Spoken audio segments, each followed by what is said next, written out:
Hello everyone, welcome back to the session. I hope आप सभी बहुत अच्छे हैं और आपने सीसेट के लिए नेक्स्ट ईयर सीसेट एग्जाम के लिए अच्छे से अब प्रिपेयर करना स्टार्ट कर लिया है। आप सीरियस हो चुके हो कि भाई अब इसमें भी हमको थोड़ा सा इन्वेस्ट कर लेना चाहिए, कंसिस्टेंट रहना चाहिए। सो एग्जाम के डिमांड के हिसाब से सबसे पहले हमें उसमें एक सिलेबस जानना होता है, क्या चीज़ें इंपॉर्टेंट है उसको हमें कवर करना होता है सबसे पहले, और उसमें अपनी अच्छी कमांड और स्ट्रॉन्ग बनना होता है उन चीजों के अंदर, राइट। सो अलग अलग सब्जेक्ट्स के अलग अलग इंपॉर्टेंट टॉपिक्स या सिलेबस जानने से अच्छा है हम एक साथ ही उनको आज डिस्कस करने वाले हैं। सो 30 इंपॉर्टेंट टॉपिक्स के ऊपर बात करेंगे जो आपके तीनों ही सब्जेक्ट मींस आपका क्वांट्स, रीजनिंग और कॉम्प्रिहेंशन के मिलाकर आपको किन 30 चीजों पे ध्यान देना है उस पे आज हम यहाँ पे बात करने वाले हैं। ठीक है, सो ये आपको कंप्लीट एक आइडिया दे देगा कि भाई इस टॉपिक से मुझे ऐसे ऐसे इंपॉर्टेंट चीजें हैं। ठीक है, इस सब्जेक्ट से ये टॉपिक सारे इंपॉर्टेंट है और इनको कवर करना बहुत जरूरी है। ठीक है, तो सबसे पहले ये डिस्कस कर लेते हैं कि एग्जाम का पैटर्न हमारा क्या होता है।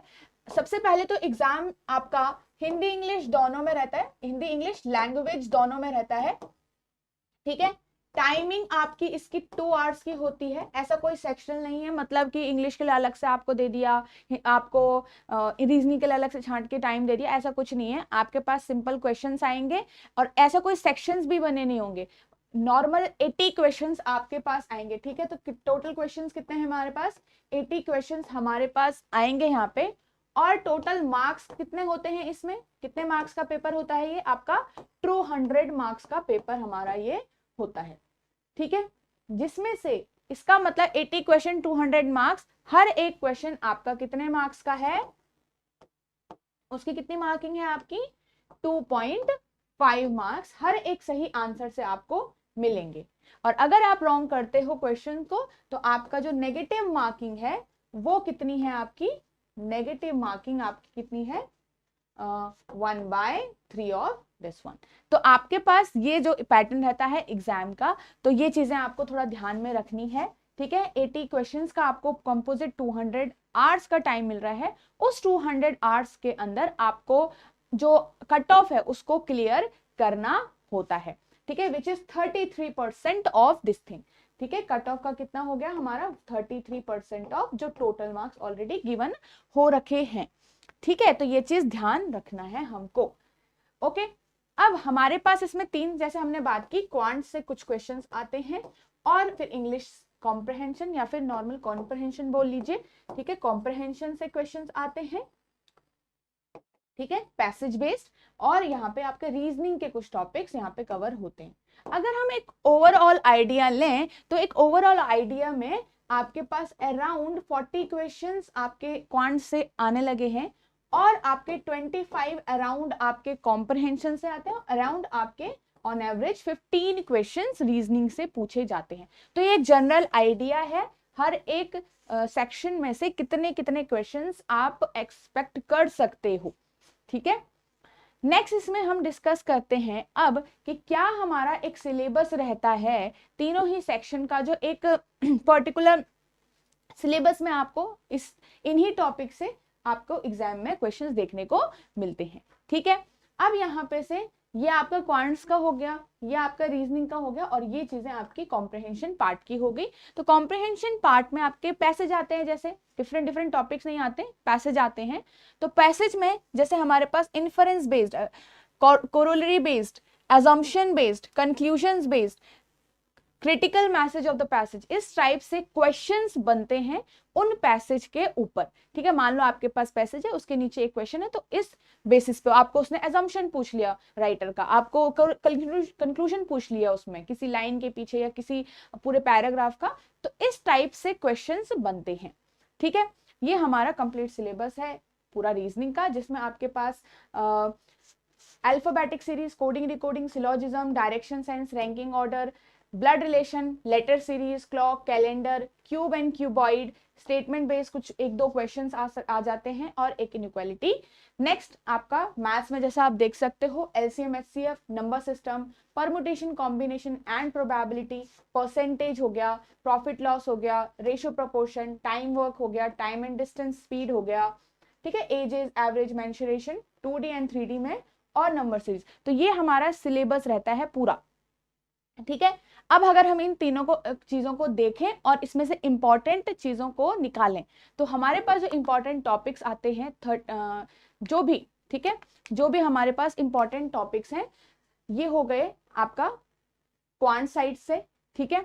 देन यहाँ पे बाकी के टॉपिक जो है वो रीजनिंग साइड से हो गए। तो इन टॉपिक्स को आपको कवर करना है। अब यहां से कई बार होता है कि कौन से चीज से हम स्टार्ट करें, यहां से स्टार्ट करें, यहां से स्टार्ट करें। देखो मेन बात तो सबसे important first step will be consistent रहना है आपको अपने प्लान के साथ, ठीक है। देन आपको पता है कि अराउंड 40 क्वेश्चन हमें क्वांट से आ रहे हैं एंड उसके इंपॉर्टेंट टॉपिक्स भी हमारे पास ज्यादा हैं। तो ऐसा करिए 1 वीक का ज्यादा टाइम आप क्वांट्स को दे दीजिए और जो थोड़ा कम टाइम वाला सेक्शन है, मतलब 4 दिन अगर आपने क्वांट्स पढ़ लिया तो 3 दिन में या बाकी के 4 दिन में आप ऐसा करो रीजनिंग एंड इंग्लिश कॉम्प्रिहेंशन को कवर करो, ठीक है। तो ऐसे करके आपके साथ क्या होगा, एक मोनोटोनस सिलेबस भी नहीं, टाइम टेबल भी नहीं बनेगा, उसमें आप चीजों को साथ के साथ कवर करते रहोगे। 4 दिन आपने मैथ्स पढ़ लिया, 3 दिन आपने मैथ्स पढ़ लिया, उसके बाद 2 दिन कॉम्प्रिहेंशन कर लिया, 2 दिन आपने रीजनिंग कर लिया या 1 दिन आपने रीजनिंग कर लिया। इस टाइप से चीजों को आपको लेके चलना है, ठीक है। और ध्यान देना है कि ये जो टॉपिक्स हैं हमारे एटलीस्ट कवर तो हो रहे हैं, ये 30 टॉपिक्स पे हमको ध्यान यहाँ पे से देना है, जैसा आप देख सकते हो, ठीक है। नेक्स्ट अगर हम बात करें बाकी, फिर ये हमारे पास बाकी के 8 टॉपिक्स यहाँ पे हैं जिसमें हमको इंग्लिश के लेवल 1 पैसे, जिसमें 1 क्वेश्चन बेस्ड आपको ज्यादातर देखने को मिल सकते हैं। तो 1 क्वेश्चन वाले पैराग्राफ छोड़ना नहीं है कि आप कहोगे कि भाई ये इतना बड़ा पैराग्राफ उस पे बेस पे एक ही क्वेश्चन, उनको नहीं छोड़ना है, वो इंपॉर्टेंट होंगे आपके लिए, करना ही करना है। और जो हमारे इंग्लिश में जो एजम्पशन और कंक्लूजन बेस्ड क्वेश्चन आते भी हैं, ठीक है, वो जो चीजें आती भी हैं वो किस टाइप के पैराग्राफ पे हमारा डिपेंड होता है, ठीक है। तो एग्जाम में हमें कौन से टाइप के पैराग्राफ देखने को मिलते हैं, आप देख सकते हो ज्यादातर आपको economic and social issues type के पैराग्राफ्स आपको देखने को मिलेंगे एग्जाम के अंदर। कोई भी इकोनॉमी से रिलेटेड, कोई भी सोशल इश्यूज से रिलेटेड ये टॉपिक्स आप उन पैराग्राफ्स के अंदर उन पे बात हो सकती है, ठीक है।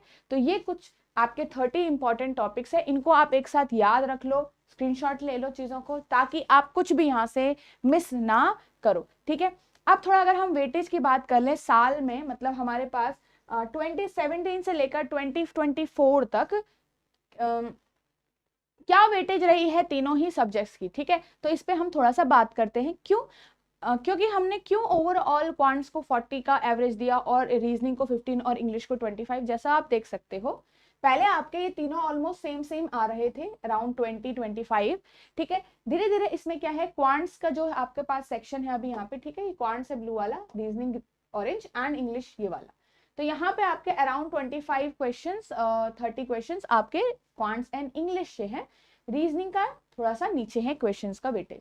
अब अगर हम यहाँ पे देखें तो हमारे पास अराउंड 15 क्वेश्चन आपके रीजनिंग से हैं, देन 25 क्वेश्चंस आपके यहाँ से, and more than 40 questions quants में थे 2020 के एग्जाम में, ठीक है। नेक्स्ट ईयर में हम देखें 2021 में क्वांट्स की अगेन वेटेज आपकी 35 मोर है, मतलब अराउंड 40 ही लगाओ, और यहाँ पे अराउंड 25 मोर देन 25 क्वेश्चंस आपके इंग्लिश कॉम्प्रहेंशन से है, एंड उसमें फिर आपका 15 मोर देन 15 मतलब 16 क्वेश्चंस आपके रीजनिंग पार्ट से पूछे गए हैं, ठीक है। फिर यहाँ पे अराउंड 2022 में भी रीजनिंग से अराउंड 16-17 क्वेश्चन पूछे गए हैं, मोर देन 25 क्वेश्चंस आपके इंग्लिश कॉम्प्रहेंशन से हैं, और आपका 35 अराउंड क्वेश्चंस अगेन आपके क्वांट से। नेक्स्ट ईयर अगर 2023 में देखें तो क्वांट से उसमें काफी टॉपिक हैं आपके, अराउंड 43-44 क्वेश्चंस क्वांट से हैं, इंग्लिश से आपके 26 क्वेश्चन हैं, ठीक है, एंड फिर रीजनिंग से आपके 11-12 क्वेश्चंस आए हैं, ठीक है। नेक्स्ट अगर हम बात करें 2024 की रिसेंट ईयर की, तो इसमें आप देखोगे 15 क्वेश्चंस रीजनिंग से हैं, 25-27 क्वेश्चंस आपके किससे हैं, इंग्लिश कॉम्प्रहेंशन, एंड फिर से आपके 35 से ऊपर आपके किसके हैं, क्वांट्स के। तो इसलिए हम एक ऑन एवरेज लगा सकते हैं कि भाई हमारे पास जो वेटेज है वो अभी क्वांट्स की ज्यादा है, और क्वांट्स में हमको थोड़ा टाइम भी लगता है चीजों को समझने में। तो आपको कैसे अपना जो वीक है उसको शेड्यूल करना है, ये आपको ध्यान देना पड़ेगा। ठीक है, तो अच्छे से चीजों को कवर करिए, कंसिस्टेंट रहिए, एंड साथ जितनी प्रैक्टिस हो सकती है उतनी प्रैक्टिस करिए। अगर आपको किसी टेस्ट में या किसी क्विज में या फिर कहीं पे कोई क्वेश्चन नहीं आ पा रहा है, आपको लग रहा है आपने काफी प्रैक्टिस कर ली है, फिर भी आपको क्वेश्चंस में रॉन्ग हो रहे हैं, तो वहां पे डीमोटिवेट नहीं होना है। उसको इस तरीके से लेना है कि आपको वो नया, आपको शायद नया चीज कुछ सीखने को यहाँ पे से मिल रहा है, एंड नेक्स्ट टाइम आप उसको रॉन्ग नहीं करोगे। ठीक है, तो ये सारी चीजें हैं हमने आज डिस्कस कर ली। तो कुछ 30 इंपॉर्टेंट टॉपिक्स आपने ध्यान में रखने हैं। ठीक है, so if you are someone right now who wants to prepare with the mentors, prepare with a course, so आपके सामने ये कोर्स है यहाँ पे। ठीक है, ये आपका 2025 के लिए अब हो चुका है course. This is complete 100 hours course, जिसमें आपका क्वांट्स, रीजनिंग और कॉम्प्रिहेंशन पार्ट कवर्ड हो रखा है। ठीक है, here you will have concept classes, जिसमें आपकी रिकॉर्डेड फॉर्म में ऑलरेडी प्रोवाइडेड है। तो यूपीएससी सेट का जो टॉपिक्स हैं वो आपके कॉम्प्रिहेंसिवली कवर किए गए हैं इन कॉन्सेप्ट क्लासेस में विद द 0 लेवल। मतलब आप बहुत इजीएस्ट लेवल से भी यहाँ पे कवर करोगे चीजों को। ठीक है, ऐसा ऊपर ऊपर एमसीक्यूज नहीं कवर किए हैं। Then test series will be there, हर टाइप की टेस्ट सीरीज आपको यहाँ पे मिलेगी। टॉपिक वाइज अगर आपको टेस्ट करना है, सेक्शन अगर आपको देना है, या फिर आपको फुल लेंथ मॉक टेस्ट देना है 80 मार्क्स का, वो भी आप यहाँ पे से देख सकते हो। Then there will be weekly live doubt session, जहाँ पे आप अपने डाउट्स लाइव पूछ सकते हो, related to the exam pattern, related to the preparation strategies and all. आप यहाँ पे से अपने डाउट्स लाइव पूछ सकते हो। ठीक है, then there will be live revision classes. Live revision classes आपकी बिफोर एग्जाम कंडक्ट की जाएगी। ठीक है, प्रिपरेशन के लिए, where we will practise live. Okay, so ये सारी चीजें हैं, and these are all your faculty members in the CSET course. ठीक है, सो आप में से कोई भी अगर आपको लगता है, if you are interested in this, तो आप इस चीज पे, इस नंबर पे कॉल भी कर सकते हो, 8146207241। ठीक है, if you want to enrol और if you want to know more about the course, तो आप इस नंबर पे बिटवीन 9 to 6 कॉल करके पूछ सकते हो। सो आई होप आपको ये सेशन यूजफुल लगा होगा, and you are not going to skip any of the topics which we have discussed here, which we have here। ठीक है, तो याद रखिएगा चीजों को, जो भी आप कवर कर रहे हो उसको अच्छे से कवर करना है। ओके, सो आज के लिए बस इतना ही। Good day everyone.